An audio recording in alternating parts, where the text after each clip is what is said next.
Assalamualaikum warahmatullahi wabarakatuh. Selamat berjumpa kembali di Otomotif Jadul Channel. Pada kali ini saya mau menjelaskan sejarah tentang Suzuki Carry. Suzuki Carry adalah truk mini yang diproduksi oleh Suzuki. Versi microvan awalnya disebut Carry Van sampai 1982 dinamai Suzuki Every. Di Jepang, Carry dan Every adalah mobil K, tapi ada juga Suzuki Every Plus dan Landy yang ukurannya lebih besar dengan mesin 1,3 liter 4 silinder. Selain di Jepang, mobil ini juga diekspor ke berbagai negara dengan spesifikasi mesin yang lebih besar dari versi mobil K. Ini versi ekspor dari Carry dibuat oleh Suzuki Indomobil Motor di Indonesia. Mobil ini juga dijual dengan beberapa nama di banyak negara dan juga satu-satunya mobil yang punya nama berbeda.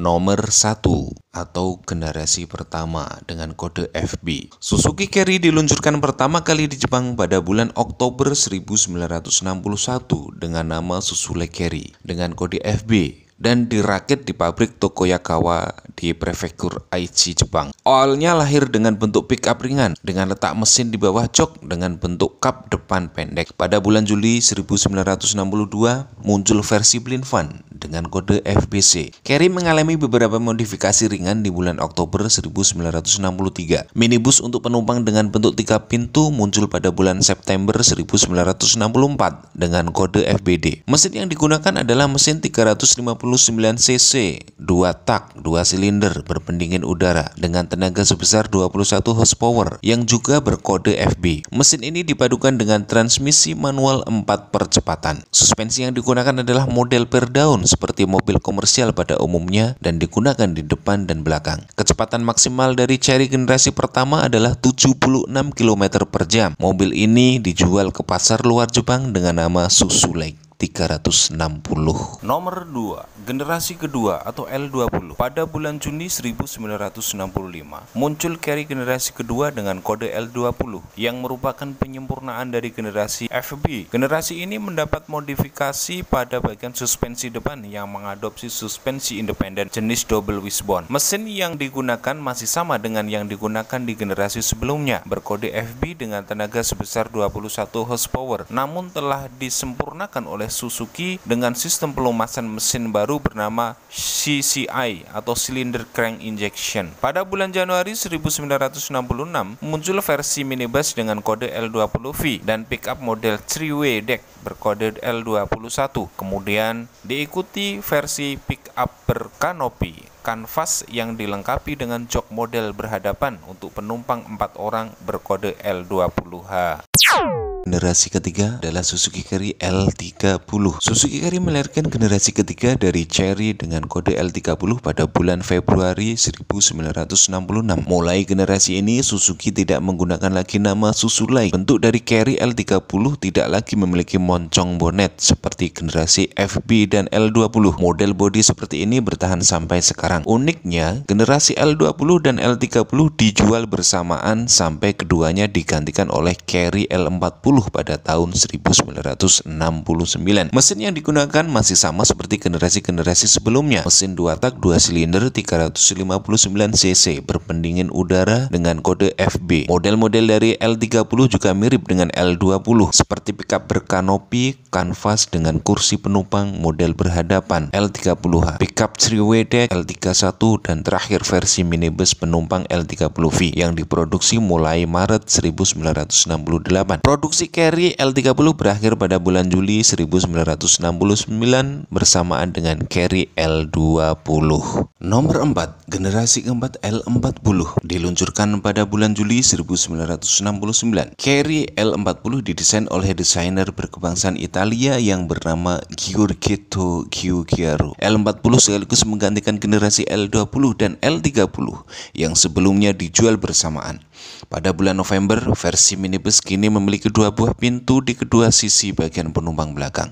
Sama seperti 3 generasi Carry sebelumnya, Carry L40 masih menggunakan mesin 359 cc 2 tak 2 silinder berkode FB yang telah diperbarui dan kini memiliki tenaga sebesar 25 horsepower. Peningkatan ini mampu menaikkan kecepatan sampai 95 km per jam. Carry L40 mendapatkan facelift pada bulan April 1971. Tenaga mesin juga meningkat menjadi 27 horsepower berkat pembaharuan sistem pelumasan mesin yang kini bernama CCIC, Cylinder Crank Injection and Cell Mix. Selain itu, diluncurkan juga model blind van dan camper van yang berkode V40FC. Model pickup L40 dihentikan produksinya pada bulan Mei 1972 dan digantikan oleh Carry L50. Namun versi minibus L40V masih diproduksi sampai bulan Agustus 1972. Nomor 5 atau generasi kelima adalah L50 ST10. Generasi kelima dari Carry Pickup muncul pada bulan Mei 1972 dengan kode L50, diikuti oleh model minibus pada bulan Agustus. Desain mobil ini masih terlihat seperti L40, rancangan Giorgetto, tetapi lebih ke arah gaya Jepang dibandingkan dengan L40 yang terlihat seperti mobil Eropa. Lampu di depan berubah dari kotak menjadi bulat. Lalu versi minibus mendapatkan update pintu penumpang model sliding door. Mesin yang digunakan sebenarnya mirip seperti generasi-generasi sebelumnya, namun sudah dimodifikasi dengan sistem pendingin mesin yang menjadi pendingin cairan. Nomor 6 atau generasi ke-6, Carry ST20 atau 80. Di bulan September 1976, produksi Carry ST10 dihentikan setelah hanya 4 bulan diproduksi dan digantikan oleh Carry seri baru dengan kode ST20 atau yang disebut juga dengan Suzuki Carry ST20 atau Suzuki Carry Trundung. Generasi ini merupakan Suzuki Carry pertama yang dirakit lokal di Indonesia oleh PT Indomobil selaku rekan bisnis Suzuki di Indonesia. Pertama kali dirakit di Indonesia pada tahun 1977 dengan nama Suzuki Super Carry ST20 dan diproduksi hingga tahun 1983. Mobil ini lebih dikenal oleh masyarakat Indonesia dengan sebutan Carry Trundung karena mesin 2 taknya yang menghasilkan suara yang terdengar seperti trundung. ST20 hanya tersedia dalam bentuk pickup karena peraturan pemerintah saat itu yang tidak memperbolehkan pabrikan untuk menjual minibus dengan sasis leather frame. Hal ini guna memajukan industri karoseri mobil pada saat itu, sehingga muncul beberapa varian minibus dari Suzuki ST20 yang dibuat oleh karoseri-karoseri lokal seperti Adiputro atau Liling Putro. Mesin yang digunakan adalah LG50 dengan tenaga sebesar 33 horsepower, lebih besar dibanding versi Jepang karena tidak adanya peraturan emisi gas buang yang ketat di Indonesia pada saat itu. Carry Trundung bisa dibilang nenek moyang dari Carry angkot di Indonesia. Generasi ke-7 adalah Suzuki Carry ST100 atau sering disebut juga dengan Suzuki Carry Bagong Extra ST100. Suzuki Carry generasi ke-7 juga dirakit di Indonesia oleh PT Indomobil mulai tahun 1983 untuk menggantikan Carry ST20 Trundung. Model yang dijual di Indonesia adalah Carry ST100 yang dijuluki Carry Bagong karena bentuk depannya yang seperti tokoh pewayangan Bagong. Suzuki ST100 memilih mesin 1970 cc atau 4 silinder dengan kode mesin F10A. Mesin ini dipilih karena pada tahun 1981 pemerintah mengumumkan bahwa mulai tahun 1985 semua mobil yang diproduksi di Indonesia minimal harus memiliki mesin mendekati 1000 cc. Mesin ini memiliki tenaga sebesar 50 horsepower dan dipadukan dengan transmisi manual 4 percepatan. Carry rakitan Indonesia memiliki jarak sumbu roda sepanjang 1940 mm, lebih panjang dibanding versi internasional yang hanya 1840 mm, sehingga baris ketiga bisa dipasang jok penumpang. Sama seperti generasi sebelumnya, Suzuki Carry hanya tersedia dalam bentuk pickup dan versi minibus hanya dibuat oleh perusahaan-perusahaan karoseri lokal. Pada tahun 1986, Carry ST100 buatan Indonesia mengalami facelift pada bagian lampu depan yang berubah dari bulat menjadi setengah trapeze magnesium, namun hanya bertahan beberapa bulan saja dan digantikan oleh lampu model kotak. Model ini dikenal dengan nama Carry Extra. Kemudian pada tahun 1989 transmisinya berubah menjadi 5 percepatan dan kini dilengkapi tachometer. Uniknya, Carry Extra dijual bersamaan dengan Carry Futura yang muncul pada tahun 1991. Setelah sekian lama Carry dijual dalam bentuk pickup, akhirnya PT Indomobil meluncurkan Carry minibus versi mereka sendiri dengan nama Carry Personal Van 1.0 sekitar tahun 2000. Pada saat itu sudah tidak ada lagi peraturan pemerintah tentang larangan penjualan minibus dari pabriknya dan juga adanya peluang di pasar minibus yang sebelumnya diisi oleh Carry buatan karoseri seperti dari Adiputro, Bodojoyo, New Armada dan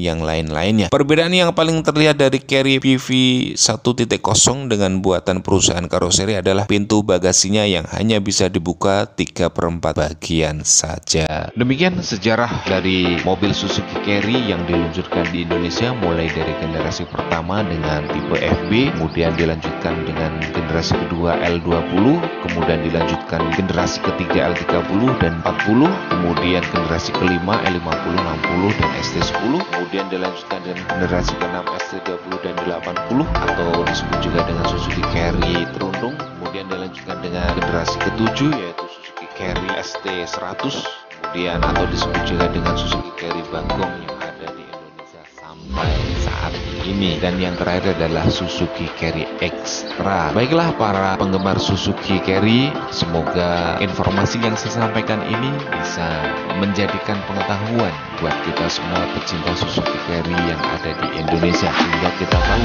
sejarah munculnya Suzuki Carry yang ada di Indonesia saat ini. Terima kasih, salam dari Otomotif Jadul Channel. Jangan lupa juga aktifkan tombol lonceng agar bisa mendapatkan informasi-informasi terupdate dari channel kami.